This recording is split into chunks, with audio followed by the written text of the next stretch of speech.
This trail literally started straight uphill. Like, this has been the first, it's only a quarter mile, half mile, quarter mile, not even. And it's just straight stairs and stairs and stairs. Woohoo.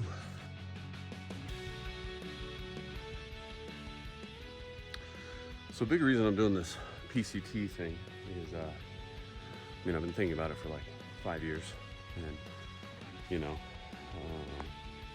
single now, and don't know really what to do for the next couple of years. So I think this is the perfect time to take that opportunity with no kids, no spouse, just to focus on me and do exactly what I want. And PCT is the thing that came to my brain. So that's what we're gonna do. I get really nervous sometimes, and I get really excited sometimes, and I think that's just part of life and the journey. And I know it's gonna be amazing. I know I can do it. It's just gonna take quite a bit of hard work, and I'm basically making this like a job now. So I keep training every single day, whether that's in the gym or hiking. And I just can't wait to film the whole experience, share it with everybody. And yeah, thanks for following my journey, friends. Thank you.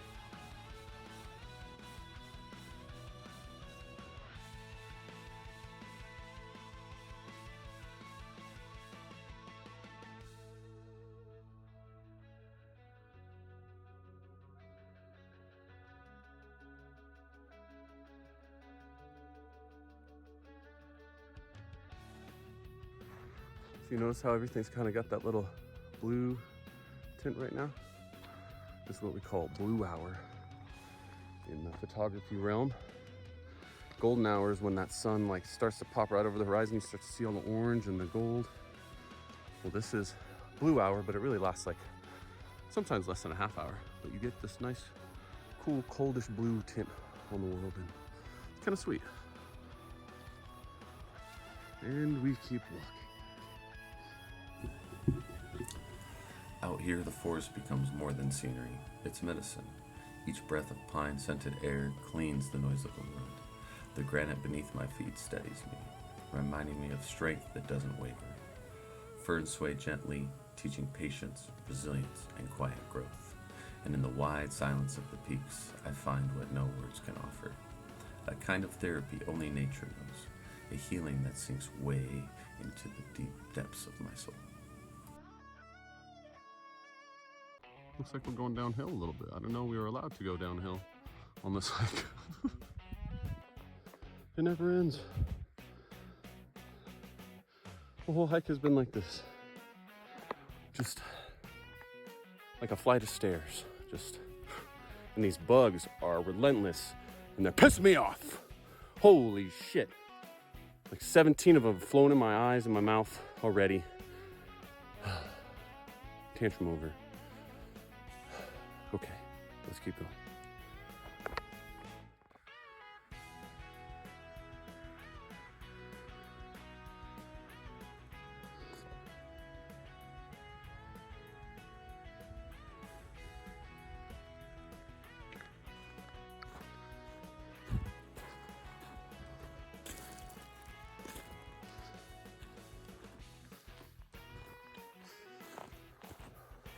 Still going.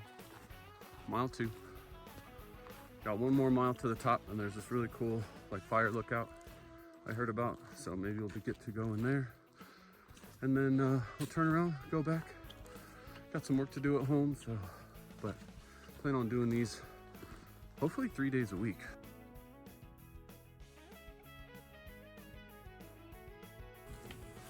The trail narrows into a tunnel of leaves, their canopy softening the sunlight into a gentle shade. Every step feels held, sheltered, as if nature itself is guiding me forward. I pause for a moment there. At the base of a moss-covered log, a tiny yellow mushroom leans toward the light, fragile yet vibrant, a reminder that beauty often hides in the smallest corners. The path shifts, and I find myself crawling over the bones of a fallen tree, its bark rough, cracking under my feet, the weightless memory carrying the story of storms past. Crossing it feels like I'm crossing a threshold from what was to what is. And then suddenly, the forest opens. A break in the trees reveals a view, endless ridge lines dissolving into sky, the kind of sight that makes you forget the climb, even as the next challenge rises in front of you. Massive tree fell down, and I had to climb over it on the other side. It's like 60, 80 feet tall, hella thick. Pretty cool.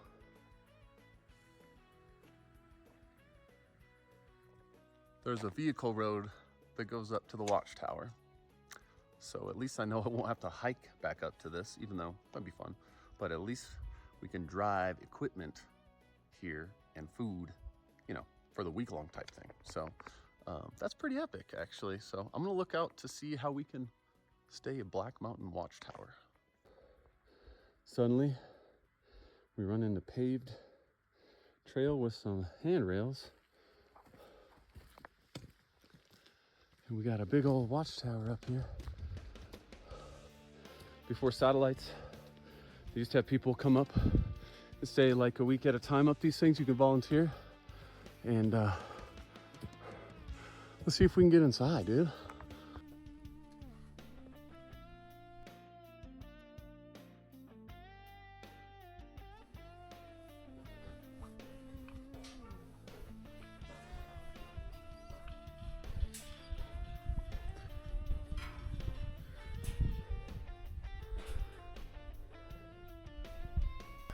On the other side, basically got the whole Inland Empire from Lake Paris to Lake Elsinore, Yucaipa, maybe even Redlands, Banning into Cabazon. It's incredible. This is the highest view I've been up on in Southern California. I believe that's San Jacinto up there. That's the next one we got to go to, but not today.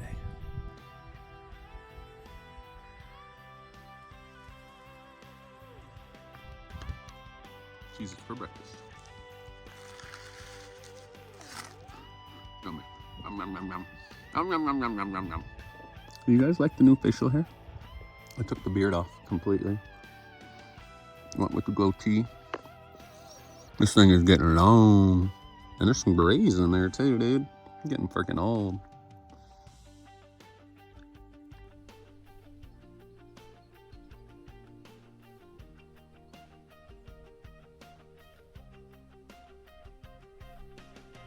I'm hungry. I think it's time for a burger.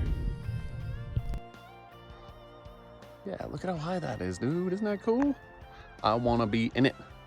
Let me live in it for like a day or two or a week. Why not? That'd be epic. Always bring the camel pack with you. Always.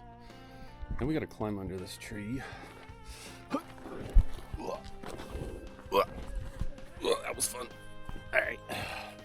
It's the only tree on the whole thing that we got to be crazy about like that. Whew. But this trail on cleanliness, no trail should be clean ever. It's kept up pretty darn good. You know, there's a couple big old trees to get out of the paths, but I don't know if they have the same rule as Yosemite here, where they're not allowed to bring quads and anything with a motor, including a chainsaw. So yeah, that's right. In some national parks you have to, I think all national parks, they have to use saws and human labor to cut down the trees and stuff, because if anything leaks into the ground from the oil, you know, can start messing with animals and all that stuff. So leave no trace. All right, leave no trace. Descending feels like walking a new trail entirely. The light is shifted, softening the leaves, stretching shadows across the stones. What was familiar on the way up now carries a quiet mystery, as if the mountain is showing me another side of itself. Each step downward reminds me, perspective changes everything. The same path, the same forest, yet it feels like a different journey home.